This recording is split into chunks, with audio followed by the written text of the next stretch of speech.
Text, translated by E.W. West. Part 1, The Bundahis, Sacred Books of the East, Volume 1, Oxford University Press, 1860. Chapter 15.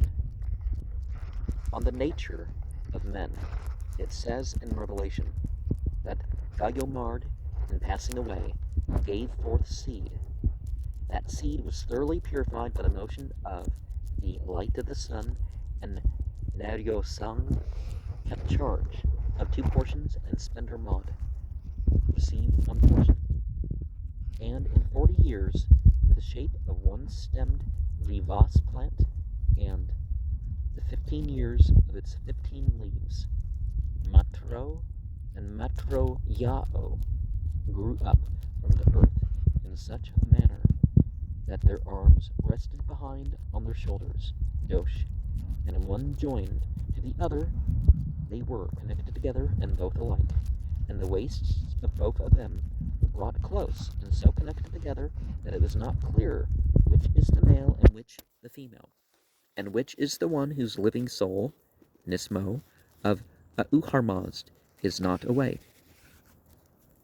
As it is said thus, which is created before the soul, Nismo, or the body?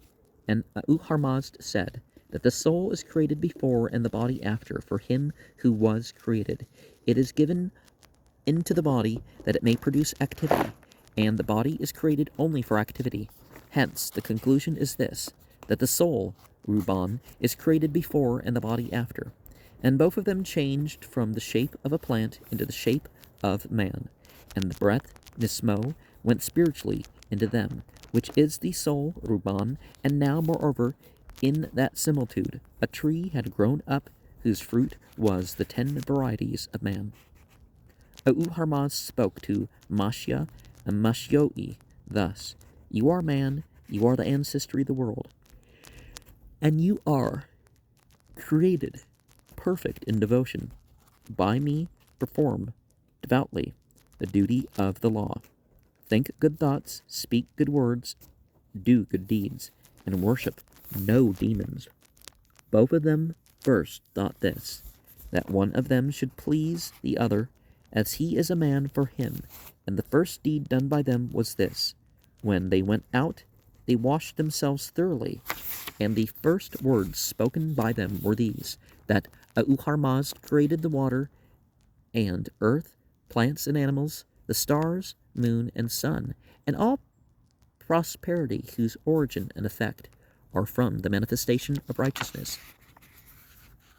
And afterwards antagonism rushed into their minds, and their minds were thoroughly corrupted, and they exclaimed that the evil spirit created the water and earth, plants and animals, and the other things as aforesaid.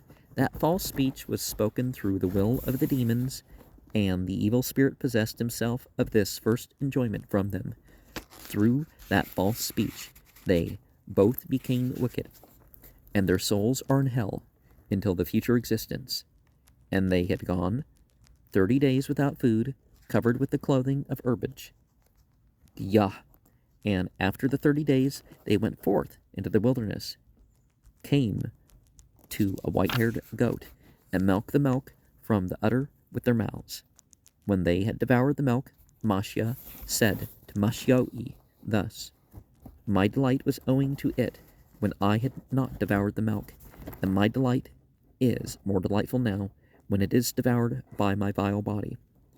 That second false speech, enhanced by the power of the demons, and the taste of the food was taken away by them, so that out of 100 parts 1 part remaineth. Afterwards, in another 30 days and nights, they came to a sheep, fat and white-jawed, and they slaughtered it, and the fire was extracted by them out of the wood of the lote plum and box tree, through the guidance of the heavenly angels, since both woods were most productive of fire for them.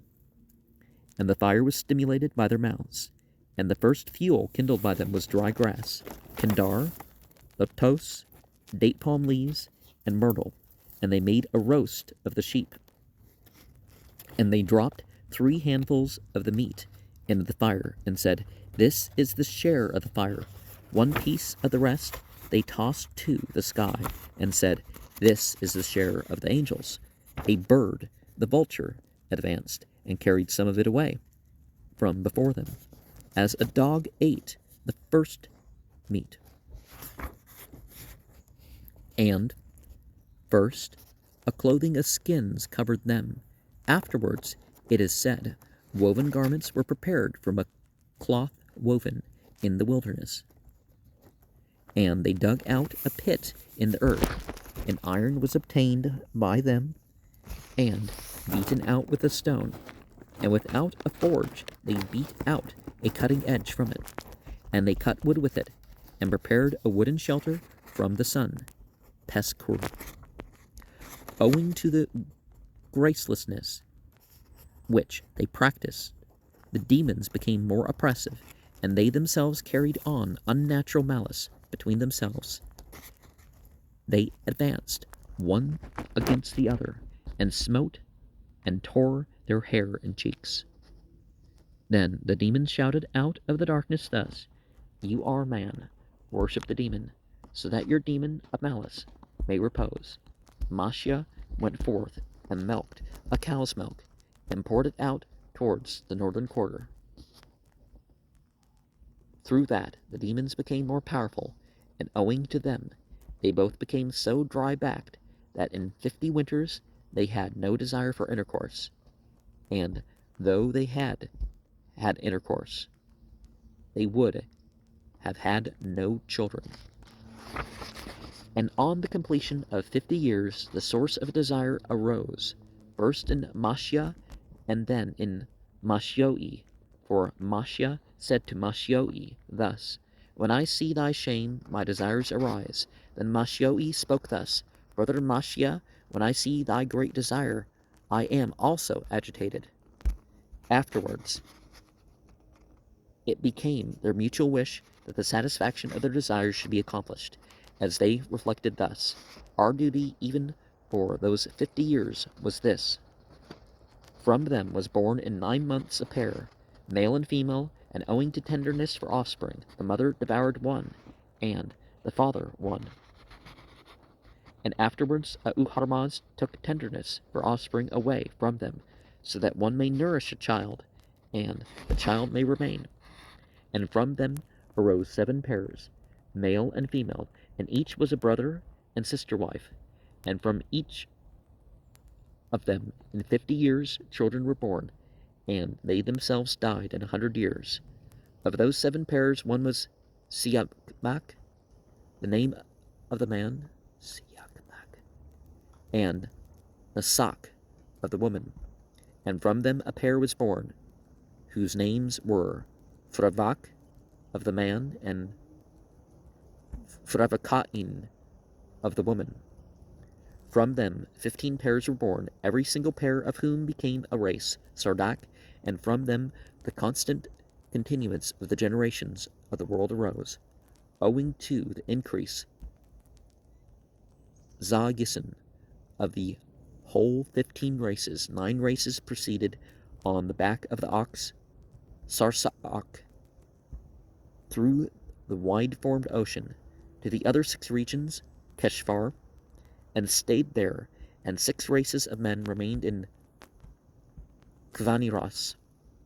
Of those 6 races, the name of the man of one pair was Taz, and of the woman Tazak, and they went to the plain of the Tazikan Arabs, and of one pair Hoshyang was the name of the man, and Guzak of the woman, and from them arose the Iranakan,